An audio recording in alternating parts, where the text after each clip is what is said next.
Climate justice and political activist. Originally from Kyiv, she recently fled to Warsaw. Arina, thank you. Thank you for taking time out of your day to share your story with us. Can you tell us what the last couple of weeks have been like for you and your loved ones? So basically, I'm Arina Bilai. I'm 16 years old. I'm based in Kyiv, but right now I live in Warsaw. I fled my country and I fled my city due to war, initiated by Putin, but still fueled, by whom? But by some of those who are sitting right now with me at the same table, and with those who are also hearing me right now and watching me right now. The war didn't start at 24th February, and you have to understand it. The war started 8 years ago, and Russia invaded Ukraine 8 years ago. And all these 8 years, the world was completely fine with fueling this war, with having business with Russia, with this cruel regime, with bloody regime. And for me, as a Ukrainian, and for other Ukrainians, it was not a surprise that the war hit. We were preparing in some way for it. And because we know that the world now is based on a system which makes people lower than profit, and money goes over. That's why this business was going on. And the system now is empowering autocracies. That's why we knew that the war will hit. So, Arina, help us understand how important it is to get these pledges now and the difference that will make. You know that I'm a climate justice and political activist for 3 years, and I started my way when I was 13 years old, because I saw this world is literally burning, and we are all okay with it. We are all ignoring it.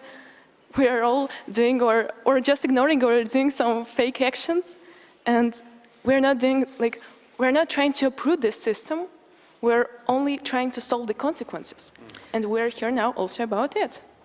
Well, Arina, we thank you for capturing the passion and summing it up as as this war impacts you and your loved ones and so many there in Ukraine. President von der Leyen, to turn to you, Europe has come together in an unprecedented way to support those coming from Ukraine to the bloc. You've activated the protection mechanism and offered direct support to Ukraine itself.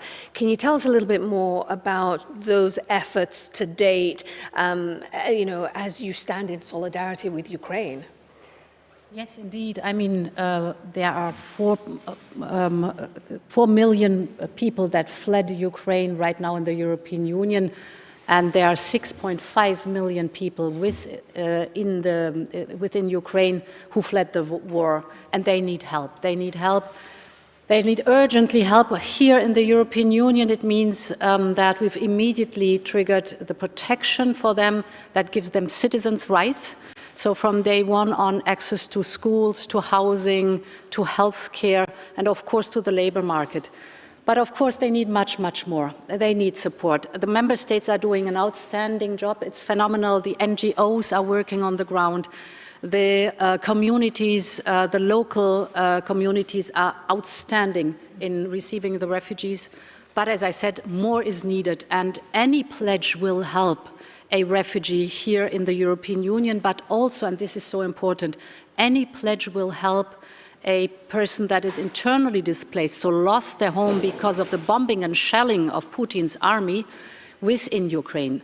Yesterday, when I spoke with President Zelensky, he urged me again to, first of all, ask for pledges for Ukraine refugees in Ukraine, but also to be very clear for those who had to flee Ukraine that they are welcome here. It's wonderful to have them here, and we want to give them shelter and support and help as much as possible. But President Zelensky was also hoping that pretty soon you might be able to come back and help rebuild the country. What I want to say is that Europe stands by your side, and I know Justin Trudeau, I've spoken with him many, many times about it. Justin Trudeau, fully determined also with Canada.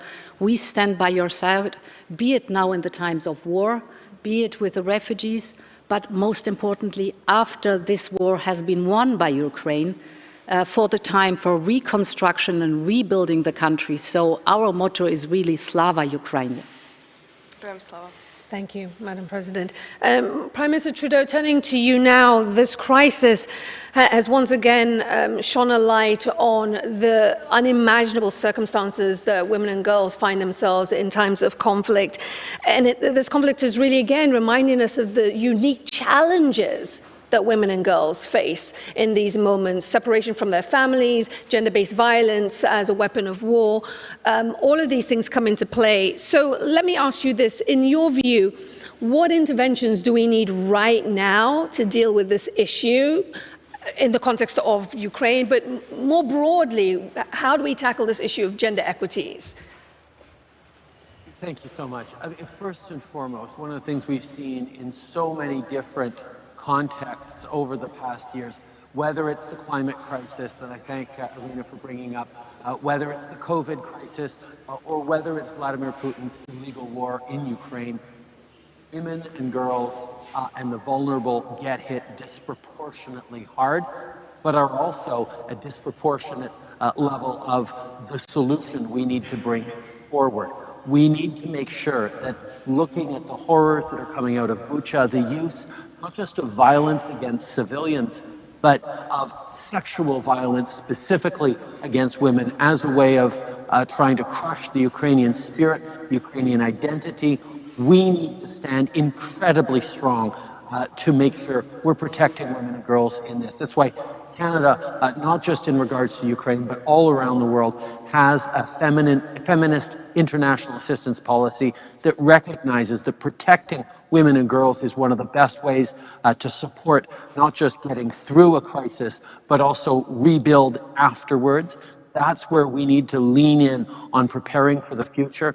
And just to highlight, Ursula has spoken so strongly, and we've seen Andrzej Duda and others talk about how welcoming and how important it is for Europeans to be standing up and supporting the millions of refugees in Europe. But I've spoken with leaders from around the world who recognize that this crisis is having impacts around the world, either directly on humanitarian sides, but also in standing up for the rules-based order, the principles, the UN Charter, sovereignty of countries. This is a time for all of us to be standing together and doing the right things. And that is why I'm so glad to be representing the world as we co-convene this conference with Ursula. Mr. Prime Minister, thank you. Thank you for that important context there.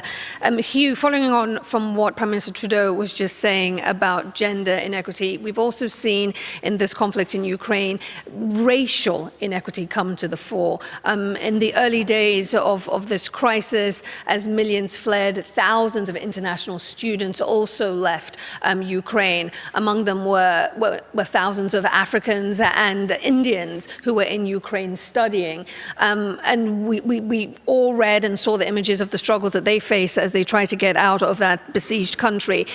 What are your thoughts on what needs to be done to ensure that in these moments of crisis, governments don't pit the marginalized and the vulnerable against each other at a time when really collective humanity should take precedence? Well, thank you for your question, Aisha. I think that firstly, we saw early on in this conflict a scandalous double standard in the way that some refugees from other races, backgrounds, creed or color were treated. And I think that rightly so, people were justifiably outraged at that. It shouldn't have happened. And we know that the refugee experience is universal. Thankfully, as President von der Leyen outlined, the EU has said that refugees fleeing from Ukraine can live, work and study across the EU bloc.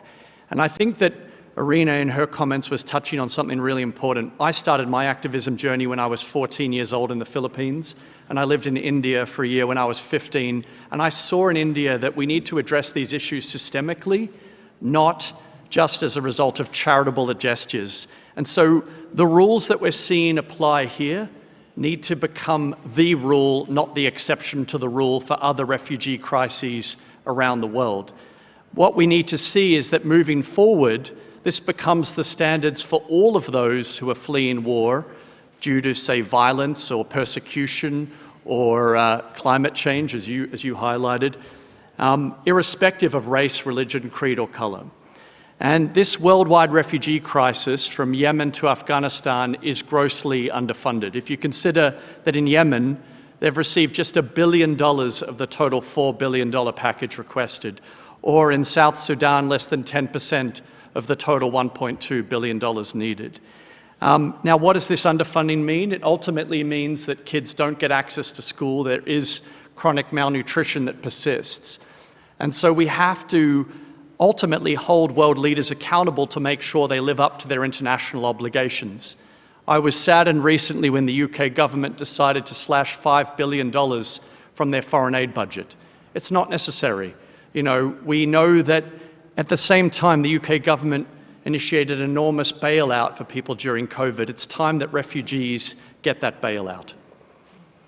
Hugh, thank you so much for that. And Arina, I want to say thank you once again for joining us today. And again, our hearts go out to you, your family, and all that your countrymen are facing right now. We stand with you. Thank you. I'd like also to add something. May I? Go ahead. We have not only find structural decisions to what to deal with, how to deal with consequences, but we also have to see the roots of the system. And now the system is based on fossil fuels, and it's based now on buying them. And you are now fueling this war. Europe is now fueling this war. World is doing it. 35 billion euros since 24th February. Yeah. 1 billion for Ukraine. It is definitely a complicated Stand for and Ukraine with real interrelated. actions. And we are here today to stand for Ukraine. And Arina, we thank you. We thank you so much. Through the system of fossil fuels.